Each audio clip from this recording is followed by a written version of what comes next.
दोस्तों अस्सलाम वालेकुम लर्न एंड अर्न के यूट्यूब चैनल में खुशामदीद। हमने अपनी पिछली वीडियोस में देखा था अपने सी प्लस प्लस के इस कोर्स में कि फ़ाइल क्या होती है, हम फ़ाइल को किस तरह यूज़ करते हैं, फ़ाइल के डिफरेंट फीचर्स को हमने देखा था। और अब हम अपने जिस टॉपिक को डिस्कस करने जा रहे हैं वो हमारा टेम्पलेट्स का टॉपिक है। तो हम देखेंगे टेम्पलेट्स सी प्लस प्लस में क्या होती हैं और हम उनको किस तरह यूटिलाइज़ करते हैं, उनका सिंटैक्स भी देखेंगे।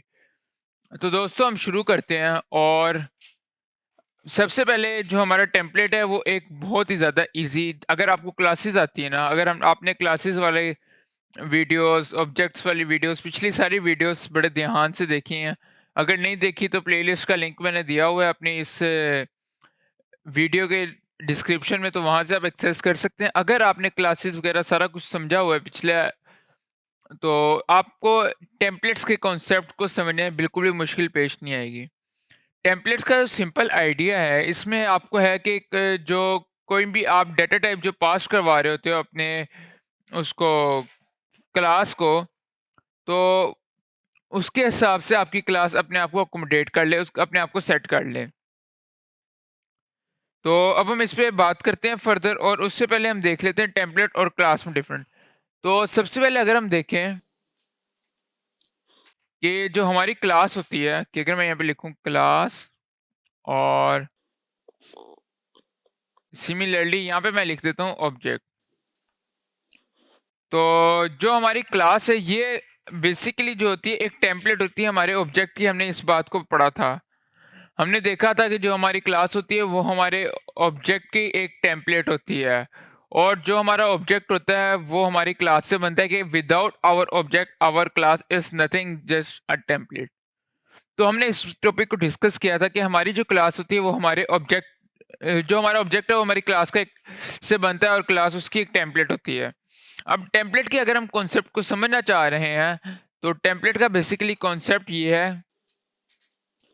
कि जो हमारा टेम्पलेट है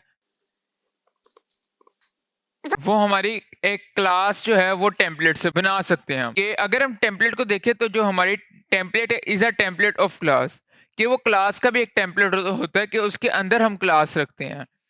और जो हमारी क्लास होती है वो हमारी टेम्पलेट से बनती है, कि सबसे पहले हमारा टेम्पलेट आता है, टेम्पलेट के अंदर हमारी क्लास आती है, और क्लास के अंदर हम अपना ऑब्जेक्ट क्रिएट करते हैं।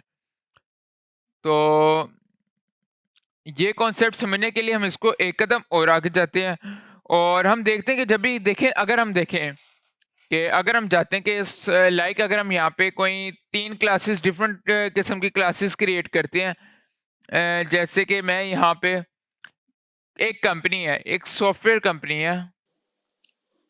अगर मैं यहाँ पे आपको समझा सकूँ तो सबसे पहले हम देखते हैं, सॉफ्टवेयर हाउस है एक, और वो सॉफ्टवेयर हाउस क्या काम कर रहा है, वो डिफरेंट डाटा को सॉर्ट आउट कर रहा है। तो डाटा फंक्शन उसके अंदर एक ही है, उसने चेक करना है डाटा कौन सा है, किस टाइप का डाटा है। वो डाटा जो है उस डाटा को उसने डिस्प्ले करवाना है, तो उसके पास इंटीजर्स भी आ रहे हैं, और कि उसके बाद मिक्स डाटा पड़ा हुआ है, एक इंटीजर का डाटा भी पड़ा हुआ है, फ्लोट का डाटा भी पड़ा हुआ है, और उसके साथ साथ उसके बाद कैरेक्टर्स भी पड़े हुए हैं और स्ट्रिंग्स भी पड़ी हुई हैं। और वो उनको सॉर्ट आउट कर रहा है उन सारे डाटा को, उसका ये टास्क है। और अब जो उसने इस टास्क के लिए उसने एक क्लास क्रिएट की है, वो जो क्लास है वो सेम है। लाइक उस क्लास के अंदर एक प्राइवेट में एक डाटा, एक वेरिएबल है जो इंटीजर्स भी हो सकता है, और वो आपका जो हमारा है कि वो हमारा इंटीजर डाटा टाइप में भी हो सकता है, फ्लोट भी हो सकता है, कैरेक्टर भी हो सकता है, और स्ट्रिंग भी हो सकता है। अब हमने इसमें से सॉर्ट आउट करवाना है उस कंपनी ने अपने डाटा को। तो उसने एक फंक्शन लिखा हुआ है, उस फंक्शन के अंदर एक क्लास उसने बनाई, और उस क्लास को आप कह लें कि लाइक वो एक पब्लिक क्लास है, उसका नाम सॉर्ट का, उसने क्लास का नाम रख दिया सॉर्ट। और इस सॉर्ट की क्लास के अंदर वो क्या कह रहा है, वो इस सॉर्ट की क्लास के अंदर उसने एक फंक्शन बनाया हुआ, जिस जिस फंक्शन के अंदर इंटीजर है उसको लिख ले अलहदा कर देता है, जो कि जो हमारा इंटीजर है वो कहता है this is integer, this is float, this is character, this is string. ऐसा एक फंक्शन चल रहा है कि फंक्शन हमारा सेम है, बस उसमें जो वेरिएबल की डेटा टाइप है वो डिफरेंट आ रही है। कि उसमें एक क्लास के अंदर जो एक पूरी क्लास सेम है, इन चारों के लिए जो क्लास काम कर रही है वो क्लास सेम है। इस काम को करने के लिए जो क्लास है वो भी सेम है, इस क्लास को करने के लिए जो एक काम को करने के लिए जो क्लास है वो भी सेम है, बस उनके डेटा टाइप्स डिफरेंट है। अब उसको इस काम के लिए उसके पास 2 ऑप्शन है, या तो सिंपल जिस तरह हम कह रहे थे वो एक क्लास क्रिएट करे, इसकी एक अलहदा क्लास, इसको करने के लिए एक अलहदा क्लास क्रिएट कर ले, इस काम को करने के लिए एक अलहदा क्लास क्रिएट कर ले, इस काम को करने के लिए वो एक अलहदा क्लास क्रिएट कर ले, और सिमिलरली इस काम को करने के लिए वो एक अलहदा क्लास कंप्लीट कर बना ले। इसी तरह इसके पास 4 क्लासेस क्रिएट हो जाएंगी जिनका काम सेम होगा, जो सेम काम कर रही होंगी, बस उनका डेटा टाइप चेंज होगा। अब अगर वो इस तरह 4 डिफरेंट क्लासेस क्रिएट कर लेता है तो यहाँ पे उसकी कुछ चीज़ें जो हैं वो उसकी वर्क करना बंद हो जाएंगी। लाइक अगर वो हम ऊप्स क्रिएट कर रहे हैं तो ऊप्स के अंदर हमने देखा था कि हमने जो काम करना होता है कि सबसे पहले अपने ड्राई के प्रिंसिपल को फॉलो करना होता है। हमने देखना होता है कि हमारा कोड रीयूजेबल होना चाहिए, कि अगर कोई कोड का ऐसा पीस है जिसको हम बार बार यूज़ कर रहे हैं, जैसे हम एक यहाँ पे अगर एक प्रॉब्लम लिख रहे हैं वो उसको हम बार बार यूज़ कर रहे हैं, बस उसका इंटीजर डिफरेंट है, तो उसको हम रीयूज़ कैसे कर सकते हैं। और उसके साथ साथ कि कोई ऐसा काम हो कि हमारा प्रोग्राम में जिस चीज़ को हम बार बार यूज़ कर सकते हैं उसको बार बार यूज़ करें, ये सारी चीज़ें इसके खिलाफ जा रही हैं। तो फिर क्रिएट किया जाता है टेम्पलेट। अब टेम्पलेट बेसिकली होता क्या है? टेम्पलेट बेसिकली आपका एक ऐसा मेथड होता है जिस मेथड के थ्रू आप इन चारों क्लासेस को, जो यहाँ जो टास्क जो कि सेम था, बस उनकी डेटा टाइप डिफरेंट थी, और आपने इसके लिए 4 क्लासेस क्रिएट कर ली थी, 1 2 3 और 4। तो आप टेम्पलेट के थ्रू इन चारों टास्क को एक ही क्लास के थ्रू कर सकते हैं। आप देखेंगे आपके अगर पीछे पैरामीटर से इंटीजर आ रहा है तो वो आगे आपका क्लास के अंदर एज अ इंटीजर जाएगा। अगर पीछे मेन फंक्शन से आपका फ्लोट आ रहा है तो वो आपकी क्लास के अंदर एज अ फ्लोट जाएगा। अगर करेक्टर के तौर पे आ रहा है तो वो एज अ करेक्टर जाएगा। तो अब हमारे पास 2 तरह के टेम्पलेट्स होते हैं। टेम्पलेट्स की हमारे पास फिर 2 टाइप्स आ जाती हैं। जो हमारे पास टेम्पलेट की फर्स्ट टाइप होती है वो हमारे फंक्शंस के टेम्पलेट हम क्रिएट कर सकते हैं, कि हम एक फंक्शंस के टेम्पलेट्स क्रिएट कर सकते हैं, हम इसको बाद में डिस्कस करेंगे। और सिमिलरली हम क्लास के टेम्पलेट्स डिस्कस कर सकते हैं, जिससे हमने बात की कि हम एक क्लास के जब मुख्तलिफ क्लास जिनके सेम डाटा टाइप है उनको किस तरह बार बार हम यूटिलाइज कर सकते हैं, उनको यूज़ कर सकते हैं।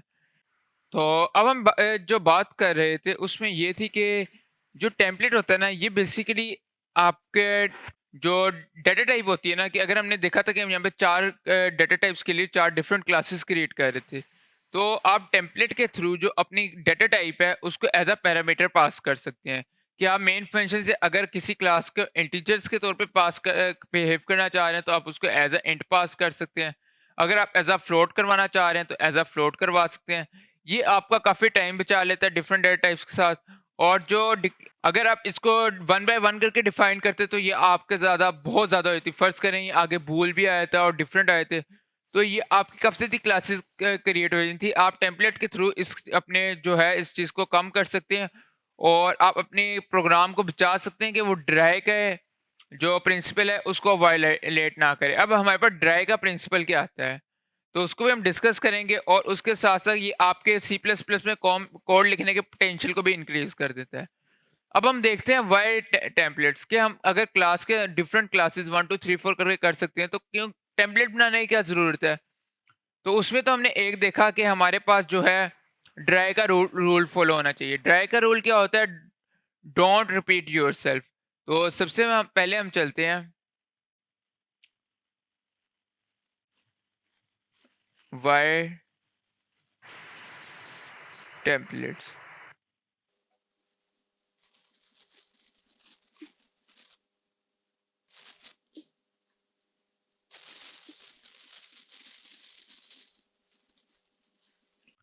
तो वाई टेम्पलेट्स की क्यों हमें ज़रूरत पड़ी, हम क्लासेस के थ्रू ये काम क्यों नहीं कर रहे?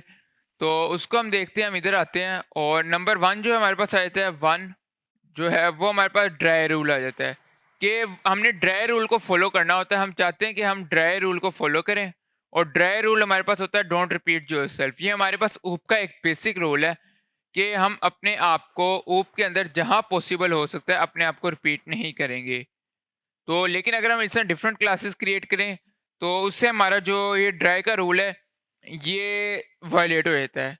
फिर हमारी रीयूजेबिलिटी, ये भी यही चीज़ आती है जो हमारी ड्राइव में आती है कि अगर आपका कोड कहीं पे रीयूज हो रहा है तो आपने उसको रीयूज करना है। ये आपके ऊप का जो एक बेसिक कॉन्सेप्ट है वो ये है कि हमने जहाँ पे पॉसिबल हो सकता है हमने अपने कोड को रीयूज करना है। और जो हमारे पास थर्ड वन आया था वो हमारे कोड को जेनेरिक क्लास को जेनेरिक बना देता है कि ये जो हम एक क्लास क्रिएट करेंगे और वो जो हमारी एक क्लास होगी वो हमारी तमाम काम के लिए चलेगी कि एक क्लास मैंने क्रिएट कर दी और वो क्लास मेरे इंट के वाले प्रॉब्लम को भी सॉल्व कर रही है, वो मेरे फ्लोट के प्रॉब्लम को भी सॉल्व कर रही है, वो मेरे कैरेक्टर्स के प्रॉब्लम को भी सॉल्व कर रही है, वो मेरे स्ट्रिंग्स के प्रॉब्लम को भी सॉल्व कर रही है। तो इन सब को हम आने वाले जो लेक्चर्स हैं इसमें प्रोग्राम के थ्रू भी देखेंगे। अभी हम इसका सिंटैक्स देख लेते हैं, हम सिंटैक्स किस तरह यूज करते हैं।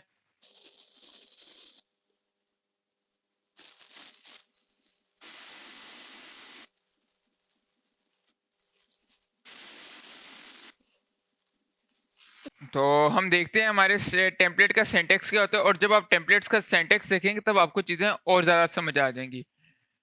तो टेम्पलेट्स का सिंटैक्स देख लेते हैं। तो टेम्पलेट्स के सिंटैक्स में सबसे पहले तो हम जो चीज़ लिखेंगे कि आपने टेम्पलेट्स का सिंटैक्स किस तरह लिखना है, उसके लिए आप क्या करेंगे, आप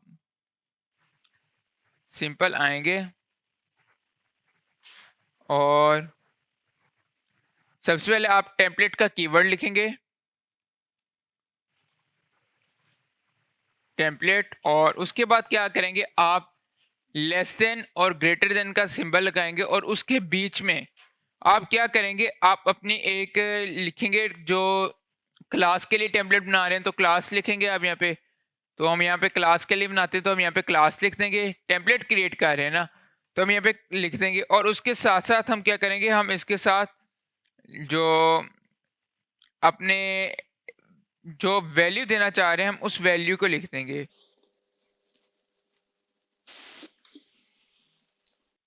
तो जो हमारे यहाँ पे क्लास के आगे हम अपने सिंटैक्स में लिखेंगे वो बेसिकली आपका आर्ग्यूमेंट होगा जो आके आप अपने इसके बीच में लिखेंगे। तो आपने यहाँ पे क्लास लिखा और क्लास के बाद आप अपना आर्ग्यूमेंट देंगे, वो आप एच दे सकते हैं, आप कुछ भी दे सकते हैं। वो आर्ग्यूमेंट क्या होगा, वो आर्ग्यूमेंट वो होगा जो आप पीछे से लेंगे अपनी इंट मेन में लेंगे पैरामीटर के थ्रू के वो आपका इंट क्लास में आप इंट को लेकर जाना चाह रहे हैं, फ्लोट को यूज करना चाह रहे हैं, जिसको भी यूज करना चाह रहे हैं आप उसको यहाँ पे लिखेंगे। तो यहाँ पे आपका आर्ग्यूमेंट आएगा, यहाँ पे जो आप क्रिएट करना चाह रहे हैं, लाइक अगर आप क्लास क्रिएट करना चाह रहे हैं, फंक्शन क्रिएट करना चाह रहे हैं तो वो आ जाएगा, और यहाँ पे आपने टेम्पलेट का कीवर्ड लिख देना। तो इसके बाद आप क्या करेंगे, इसके बाद आप इसके नीचे यहाँ पे कर्ली ब्रैकेट्स लगाएंगे, कर्ली ब्रैकेट्स लगा के आप इसके अंदर अपना जो भी कह लेते हैं वेरिएबल क्रिएट करना चाह रहे हैं, लाइक मैं इंट ए का वेरिएबल क्रिएट करना चाह रहा हूँ तो आप इंट ए के वेरिएबल को कुछ इस तरह क्रिएट करेंगे। आपने जहाँ पे इंट लिखना है उसकी जगह पे आप एच लिखेंगे और उसके बाद जो आपका वेरिएबल का नेम होगा आप वो लिखेंगे, लाइक इसके आगे आप लिखेंगे वेरिएबल नेम, और उसके बाद सेमीकोलन लगा के हम पब्लिक में चले जाते हैं। तो पब्लिक में अब हम क्या आपने यहाँ पे लिखना है पब्लिक, और पब्लिक के अंदर अगर आप कोई फंक्शन लिखना चाह रहे हैं आप उस फंक्शन को लिख सकते हैं। तो लाइक पब्लिक के अंदर मैं फंक्शन लिख रहा हूँ इंट और उसके बाद मैं फंक्शन का नाम लिख रहा हूँ, तो आप क्या करेंगे, आप एच लिखेंगे, उसके बाद आप अपने फंक्शन का नाम लिखेंगे, जो भी मेरा फंक्शन का नाम है, लाइक जो भी है मेरे फंक्शन का नाम है शो, जिसमें मैं शो करूँगा तो मैं कुछ इस तरह लिख दूंगा, एक एम्प्टी फंक्शन मैंने क्रिएट कर दिया। तो इस तरह मैं अपना एक फंक्शन लिख लूँगा और सिमिलरली मैं अपनी क्लास को क्लोज कर दूंगा जो मैंने क्लास क्रिएट की थी सेमीकोलन लगा के। तो ये मेरा एक छोटा सा टेम्पलेट का सिंटैक्स है जो मैं यूज़ करूँगा कि सबसे पहले मैं टेम्पलेट का कीवर्ड, फिर क्लास, फिर जो मैं आर्ग्यूमेंट लिखूंगा यहाँ पे कि इस आर्ग्यूमेंट के अंदर इंट में फ्लोट चार जो भी आएगा वो इसके अंदर आएगा। फिर यहाँ पे एच जो आर्ग्यूमेंट और वेरिएबल का नेम, कि जहां जहां पे इंट फ्लोट आना है उस जगह पे आपने एच को यूज करना है। तो अब हम इंट मेन पे इसका सिंटैक्स किस तरह होगा, आपने यहाँ पे लिखना है इंट, ये इंट मेन का सिंटैक्स है। हमने लिखा इंट, और इंट मेन के अंदर हम इसका ऑब्जेक्ट कैसे क्रिएट करेंगे। इसका ऑब्जेक्ट क्रिएट करने के लिए सिंपल हम क्या करेंगे, हम अपनी क्लास का, बल्कि यहाँ पे हमने एक मिस्टेक की है छोटी सी, कि अगर मैं इसको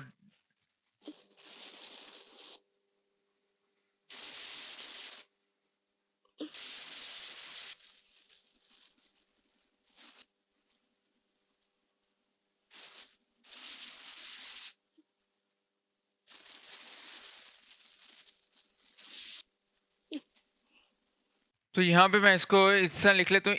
इस जगह पे आपने अपने एच वेरिएबल नेम से पहले आपने एक और काम करना है कि इस जगह पे आपने यहाँ पे अपनी क्लास का नाम भी लिख लेना है, कि लाइक हम लिख लेते हैं यहाँ पे क्लास, मैं टेक्स्ट के थ्रू लिख लेता हूँ। तो यहाँ पे हम लिख लेंगे जो हमारा क्लास का सिंटैक्स होता है, जब हम क्लास क्रिएट करते हैं तब हम यहाँ पे लिखेंगे लाइक मेरे क्लास का नाम है माय, तो मैं यहाँ पे इस तरह क्लास का नाम लिख लूँगा। अच्छा, तो अब मैं यहाँ पे क्या करूँगा, मैं यहाँ पे टेक्स्ट पे जाऊँगा और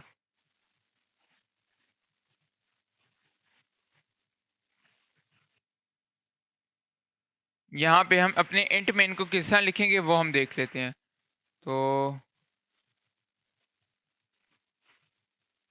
इंट मेन,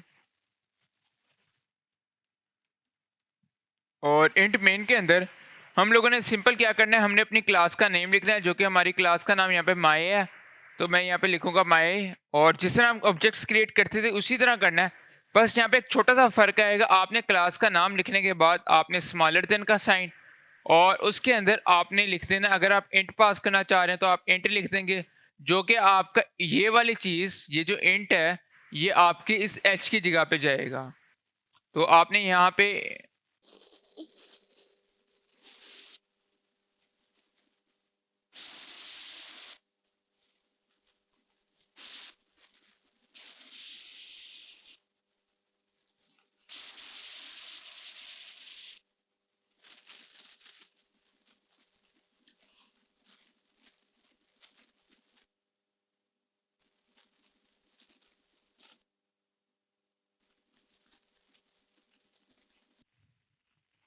तो आपने क्लास लिखना है, क्लास के अंदर आपने यहाँ पे अपना इंट या फ्लोट लिखना है जो आप एच में पास करना चाह रहे हैं। और उसके बाद आपने क्या करना है, आपने उसके बाद अपनी क्लास का नाम लिखना है, आपने उसके बाद अपने ऑब्जेक्ट का नाम लिखना है, जो आपका ऑब्जेक्ट है आपने उसका नाम लिखना है। कि लाइक अगर यहाँ पे हम इसके दोबारा देखें तो ये हमारा क्लास नेम आ गया। अगर यहाँ पे हमारी क्लास नेम क्या रखा था, हमने माय रखा था, तो यहाँ पे हम माय लिख देंगे क्लास का नेम जो हमने रखा था। और उसके बाद मैं आपको बताऊँ,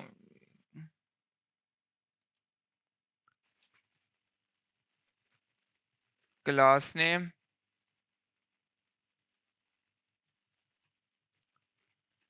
डेटा टाइप, और उसके बाद यहाँ पे आपने